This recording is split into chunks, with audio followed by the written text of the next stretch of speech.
are going to discuss the topic of condition of coplanarity.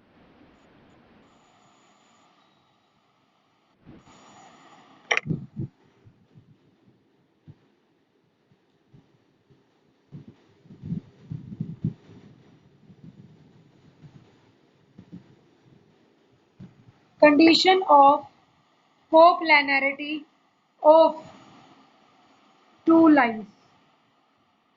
अब आपको बेटा कभी भी कोई दो लाइंस दे दी जाए, ये फिफ्थ एक्सरसाइज के लिए काम कर रहे हैं, तो कंडीशन ऑफ कोप्लानरिटी क्या होती है, हमें कैसे पता चलेगा कि वो लाइन कोप्लानर है।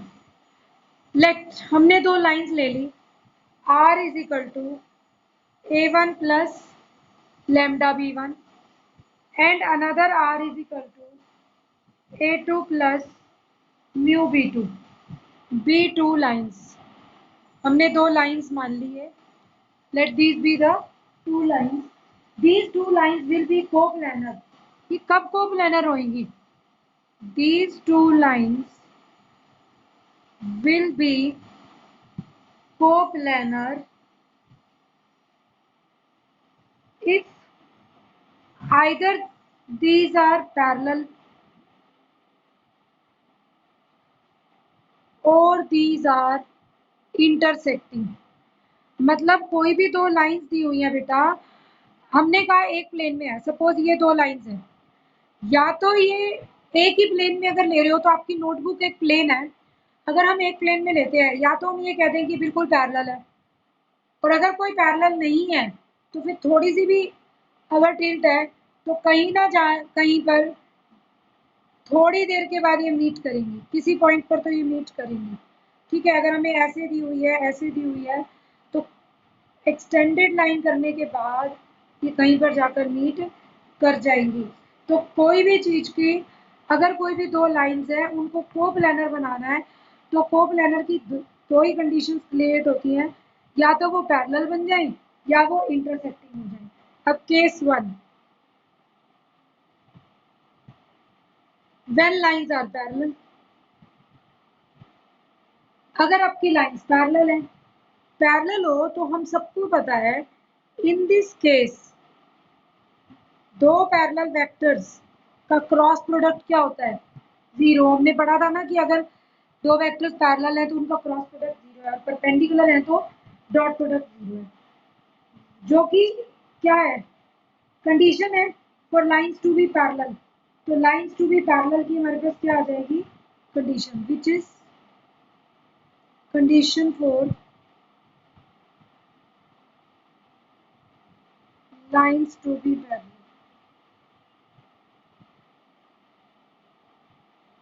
ठीक है, एक तो ये कंडीशन ही हो गई, b1 क्रॉस b2 आपका जीरो हो गया, तो हैंस कोप्लानर, तो वो अपने आप कोप्लानर हो जाएंगे।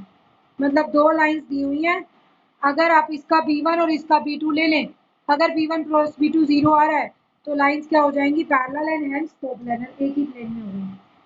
जब हम केस 2 की बात करें, हम मान लेते हैं व्हेन लाइंस आर इंटरसेक्टिंग।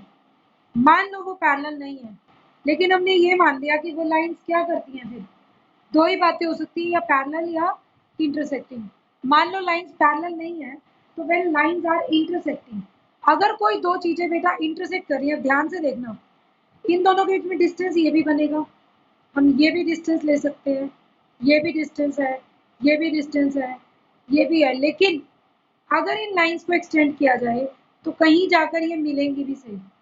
क्या होगा, यहाँ भी डिस्टेंस है इन दोनों के बीच में, हर बार आपके पास कुछ ना कुछ डिस्टेंस आ रहा है, बट एक ऐसा पॉइंट है जहां दोनों मीट कर रही हैं तो इन दोनों के बीच में डिस्टेंस क्या हो जाएगा, जीरो।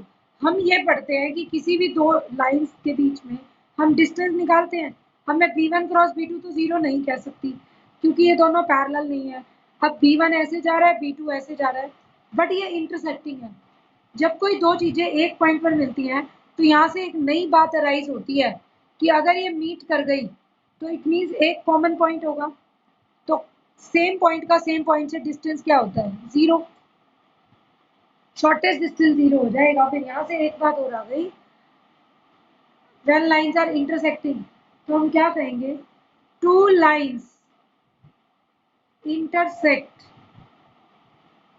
इफ, तभी इंटरसेक्ट करेंगी if shortest distance between them is 0। इन दोनों के बीच में शॉर्टेस्ट डिस्टेंस क्या हो जाए, 0। अब शॉर्टेस्ट डिस्टेंस का फॉर्मूला आपका क्या था, a2 माइनस a1 मोड लिया हुआ था यहाँ पे, dot b1 cross b2 divided by b1 cross b2 magnitude is equal to 0। अब हमें इसकी तो कोई गारंटी नहीं है, ये 0 नहीं है, क्यों, अगर ये 0 होता तो फिर पैरेलल का ही केस था, b1 क्रॉस b2, और किसी भी वेक्टर का मैग्नीट्यूड तब 0 आता है जब वो खुद 0 है, अदरवाइज नॉन जीरो वेक्टर का कुछ ना कुछ मैग्नीट्यूड आएगा ही। अगर b1 क्रॉस b2 0 आई 0 j 0 के है, तभी उसके कंपोनेंट्स की स्केयरिंग एडिंग 0 बनेगी। तो ये तो पैरेलल के केस में था, इट मीन्स ये नॉन जीरो है तो ये उधर 0 से मल्टीप्लाई होकर फिनिश हो जाएगा, but we will get this implies a2 minus a1 dot b1 cross b2 determinant is equal to 0, and this implies, ये क्या चीज है, a dot b cross c, इसको क्या बोलते हैं, scalar triple product. Scalar triple product किसका है ये, a2 minus a1 b1 b2 का स्केलर ट्रिपल प्रोडक्ट 0 होगा। स्केलर ट्रिपल प्रोडक्ट होता है ना a dot b cross c, तो ये वही काम बन रहा है। अगर मैं इसे कार्टेशियन फॉर्म में लिखूं तो हम क्या लिखेंगे,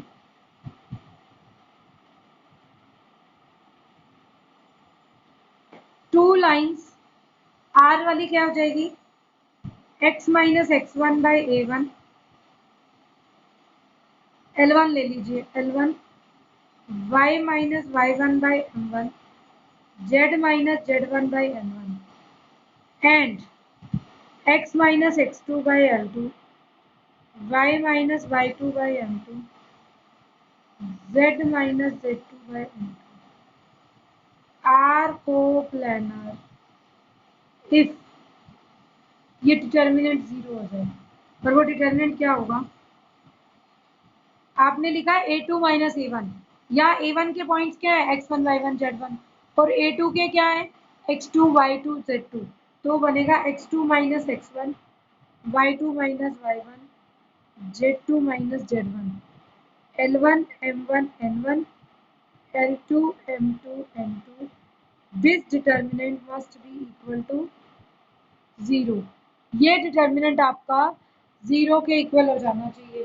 तो कार्टेशियन में हम क्या करते हैं कि कोई भी दो लाइन्स दी हुई हैं वो कोप्लानर कब होंगी, जब x2 माइनस x1 जो इनके पॉइंट्स थे a2 वेक्टर के और a1 के, y2 minus y1 z2 minus z1, L1 m1 n1 and L2 m2 n2 का डिटर्मिनेंट 0 हो जाए, तो we say these lines are coplanar. इसके एग्जांपल्स देखिए, कंसेप्ट यही था।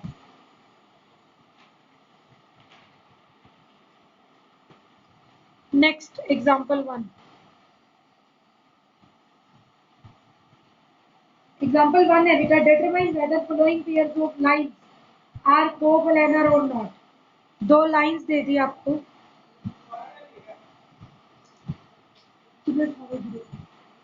आई minus j plus lambda 2i plus k, ठीक है, and r is equal to, second line है बेटा आपके पास 2i minus j plus mu i plus j minus k, ठीक है, ये आपको दो लाइंस दे दी, i minus j plus lambda 2i plus k and r is equal to 2i minus j plus mu into i plus j minus. Check whether two lines are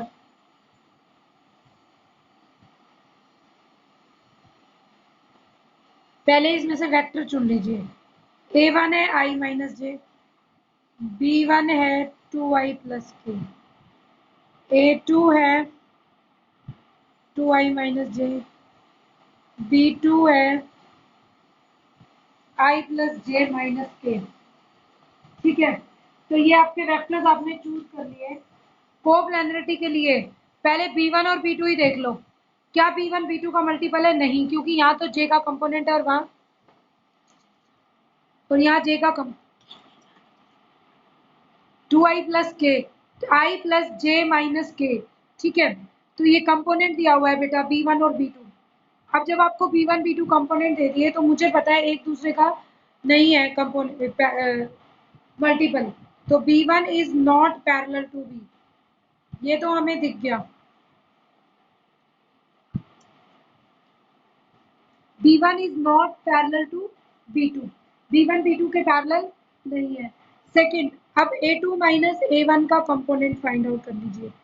2i minus i is i, minus j minus minus plus j, तो वो 0 हो जाएगा। तो it is only i, A2 minus A1। तो अब क्या करेंगे हम कोप्लेनर के लिए? चेक करेंगे A2 माइनस A1, B1 और B2 का स्केलर ट्रिपल प्रोडक्ट, जो कि आप डिटर्मिनेंट की फॉर्म में लिखते हो। A2 माइनस A1 के कंपोनेंट क्या है? आई है, तो 1 0 0। B1 के कंपोनेंट क्या है? 2, J नहीं है तो 0 और K है तो 1, और B2 के 1 1 माइनस 1। ये कंपोनेंट्स दिए हुए हैं। इस डिटर्मिनेंट को सॉल्व कर लेते हैं। फर्स्ट रो से ही एक्सपैंड कर दें तो 1 मल्टीप्लाई 0 इंटू माइनस 1,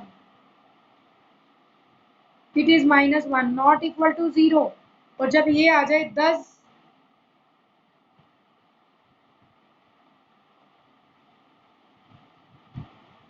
अगर शॉर्टेस्ट डिस्टेंस 0 आता तो इंटरसेक्ट करती ना कहीं। Thus the lines are not intersecting, intersect करती तो शॉर्टेस्ट डिस्टेंस 0 आता। Lines are not intersecting, hence lines are neither parallel nor intersecting, so lines are not coplanar। इसका मतलब ये कोप्लानर नहीं है। अगर B1 B2 पैरेलल आ जाए तो भी हो जाती कोप्लानर, नहीं आए तो फिर आप ये कंडीशन चेक करेंगे। Next example 2, show that these lines are coplanar.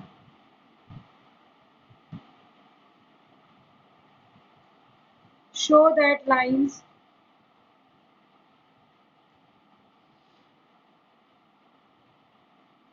R is equal to I plus J minus K plus lambda 3i minus J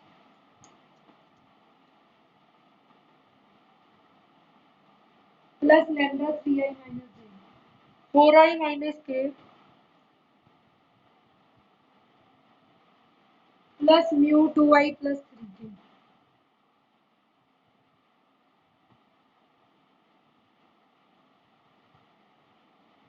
show that these lines intersect and find point of intersection. Show करना है कि ये lines intersect करती हैं and find point of intersection.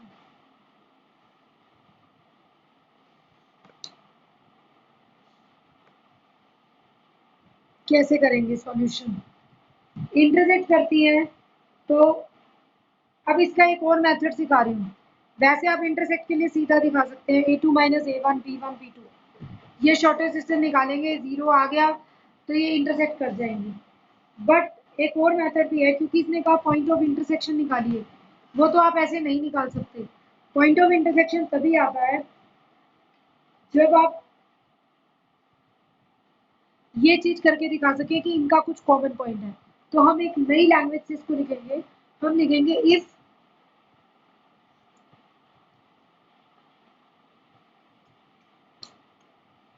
if given lines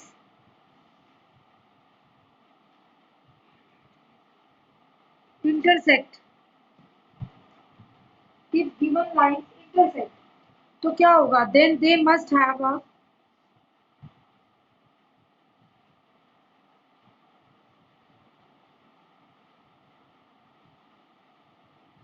अगर दो lines intersect करती हैं तो उनका एक कॉमन पॉइंट तो जरूर होगा। हम मान लेते हैं कि किसी ना किसी लैम्डा और म्यू की वैल्यू के लिए ऐसा होगा कि इसका पॉइंट और इसका पॉइंट सेम हो जाए, मीन्स दोनों आर सेम हो जाएंगे। भाई देखो, जब कोई दो चीजें टच करती हैं, इंटरसेक्ट करेंगी, तो ये एक ऐसा कॉमन पॉइंट होगा जिसपे इस आर की वैल्यू और इस आर की वैल्यू सेम होगी। तो कोई ना कोई ऐसे लैम्डा म्यू तो मिलेंगे ना जिस पर ये कॉमन पॉइंट हो जाए। तो अब हम क्या करेंगे, if the given lines intersect तो they must have common point. Thus for some lambda and mu, we must have दोनों पोजीशन वेक्टर इक्वल हो जाए। we must have I plus j minus k plus lambda 3i minus j is equal to 4i minus k plus mu 2i plus 3k।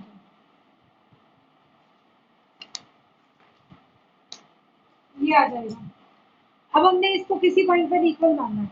दो vectors को compare कैसे कर सकते हैं, अब ये चीज भी ध्यान देने की है। How we will compare two vectors.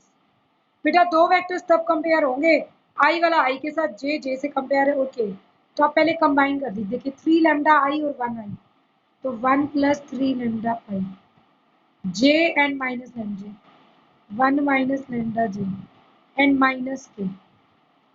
This is 4 i 2 mu i, 4 plus 2 mu i. J component नहीं है, 0 j. K is -1 plus 3 mu. Now comparing coefficients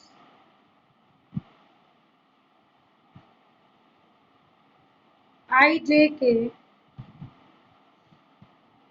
on both sides, we get, दोनों तरफ कंपेयर कर दूं तो हमारे पास क्या आएगा, देखिए 1 प्लस 3 लैम्डा आई का कंपोनेंट है और यहाँ क्या है 4 प्लस 2। सेकेंड क्या आएगा, यहाँ जे का कंपोनेंट है 0, तो 1 माइनस लैम्डा इक्वल टू 0। और थर्ड इक्वेशन क्या आएगी, -1 प्लस 3। अगर आप इन इक्वेशंस को चेक करें तो लैम्डा की वैल्यू क्या आती है, दिस इम्प्लाइज लैम्डा इज 1, या -1 से -1 कट जाए, दिस इम्प्लाइज म्यू इज 0। अगर ये दोनों इसको सेटिस्फाई करते हो तो आपका आंसर आ जाएगा 1 plus 3 into 1 4 plus 2 into 0, 1 plus 3 4 is equal to 4। तो देयर फोर सेटिस्फाई कर देता है, दस lambda and mu satisfy third equation also, third equation को भी सेटिस्फाई करते हैं। तो हम क्या लिखेंगे, 10 and given lines intersect। एक तो यहाँ से ये प्रूव हो गया क्योंकि इसमें शॉर्टर सिस्टम नहीं पूछा, इसने कहा लाइन इंटरसेक्ट करती है, हमने प्रूव कर दिया कि लाइंस इंटरसेक्ट करती हैं। गिवन लाइंस इंटरसेक्ट हो गई। अब जब गिवन लाइन इंटरसेक्ट हो चुकी है तो अब मुझे क्या चाहिए, कॉमन इंटरसेक्शन पॉइंट। वो कहाँ से आएगा, या तो लैम्डा को 1 रख दो इसमें या म्यू को 0। अगर यहाँ पे म्यू को 0 रखूं तो आर आता है 4i माइनस के, और अगर यहाँ भी लैम्डा को 1 रख दो तो i plus 3i 4i, j minus J finish और माइनस के, तो 4i minus r is 4i minus k, putting lambda equal to 1 or mu equal to 0 in any one of the line। दोनों में से किसी एक में भी पुट कर दो। ये यहाँ से प्रूव होता है कि इंटरसेक्शन था ये तभी, और इंटरसेक्शन किस पर हो रही है, 4i माइनस के पर। Hence point of intersection is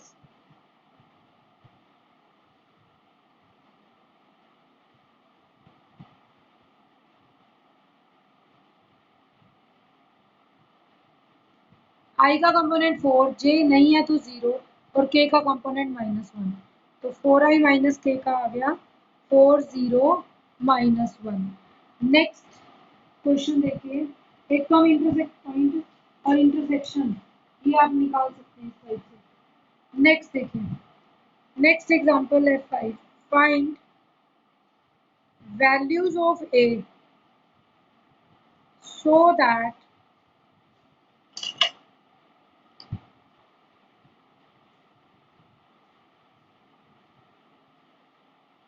following lines find value of A so that following lines are skew. ये जो लाइंस हैं ये स्क्यू हैं, ठीक है। कौन कौन सी दी हुई हैं? x minus 1/2, y minus 2/3, z minus a/4, x minus 4/5, y minus 1/2 equal to z। ये आपको दो लाइंस दी हुई हैं। ऐसी वैल्यू निकालो कि ये दो लाइंस स्क्यू लाइंस बन जाए। स्क्यू लाइंस कैसी होती हैं? ना तो वो पैरेलल होती है ना वो इंटरसेक्ट करती है। पैरेलल नहीं है तो b1 क्रॉस b2 0 नहीं होना चाहिए, और अगर इंटरसेक्ट नहीं है तो अभी इंटरसेक्टिंग की कंडीशन पड़ी थी a2 माइनस a1 b1 और b2 का scalar triple product non zero होना चाहिए। जीरो हो तो इंटरसेक्ट करता है। तो जहां आप जीरो रखकर इंटरसेक्ट की कंडीशन निकाल रहे हैं, अगर हम उसी को नॉन जीरो रख दें तो हमारे पास किसकी कंडीशन आ जाएगी? नॉन जीरो रखते ही नॉट इंटरसेक्ट की, ठीक है। तो अब यहाँ पर स्क्यू लाइंस के लिए पहले हम लिख देंगे लेट। ये लाइन 1 कहाँ से पास कर रही है? देखो लाइन 1 पासिस थ्रू, जो पॉइंट ढूंढना है मुझे, 1 to A and has direction ratios क्या क्या है? 2 3 4। तो मैं अगर इसको वेक्टर में लिखूं क्योंकि आप तभी क्वेश्चन सोल्व कर पाओगे।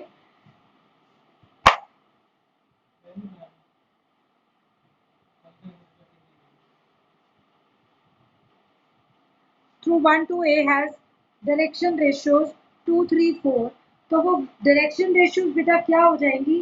देखिए जो हमने पॉइंट्स ले रखे हैं, आर वेक्टर बन जाएगा, पास कर रहा है 1i 2j ak से, plus lambda into 2i 3j 4k, ठीक है। तो i plus 2j plus ak and 2i plus 3j plus 4k, ये हमने एक वेक्टर ले लिया। सिमिलरली सेकेंड इक्वेशन को भी वेक्टर फॉर्म में लिख सकते हैं। Similarly second line can be written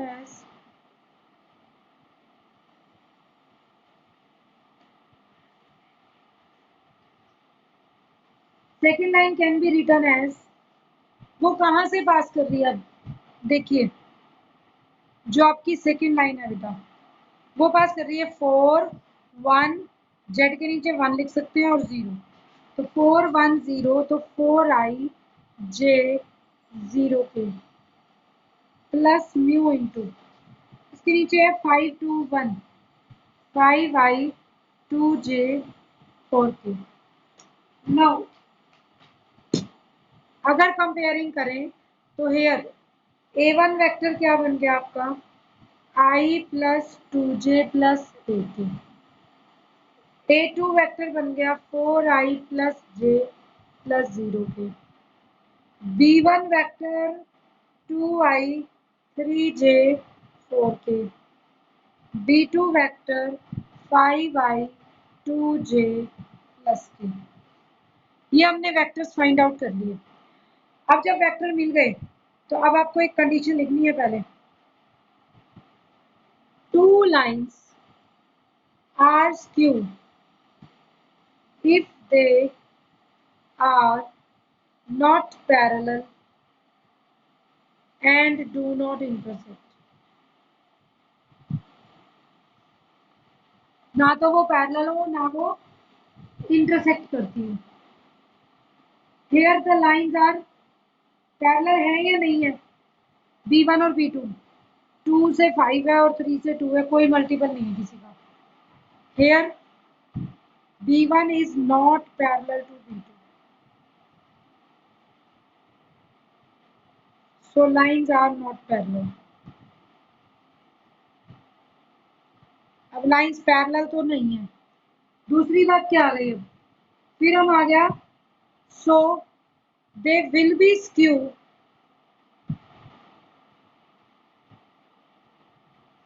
if they are not intersecting, intersect भी नहीं करनी चाहिए, that is a2 minus a1 b1 और b2 का scalar triple product non zero होना चाहिए। जीरो लेते हैं तो अभी आपने किया था, जीरो लेने पर हम कहते हैं कि वो इंटरसेक्टिंग कर रही है, नॉन जीरो लेने पर वो इंटरसेक्टिंग नहीं कर रही हैं। अब आप लिख दीजिए vectors, a2 minus a1, a2 4 minus 1 3, 1 minus 2 minus 1, 0 minus a minus a, ये a2 माइनस a1 आ गया। ठीक है, फिर b1 के कंपोनेंट्स 2 3 4 5 2 1, ये नॉन जीरो होना चाहिए। आप इसको सॉल्व कर लीजिए, एक ही कंडीशन आ जाएगी। एक्सपेंड करें तो 3 into 3 minus plus minus minus minus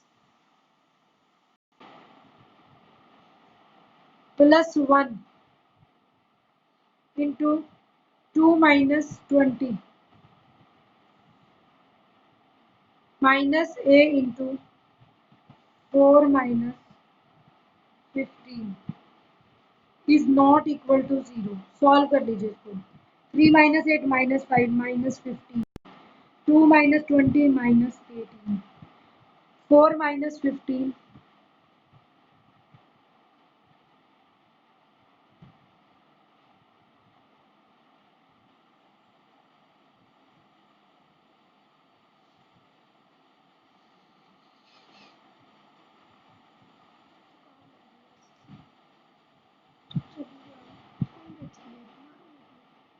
चलिए,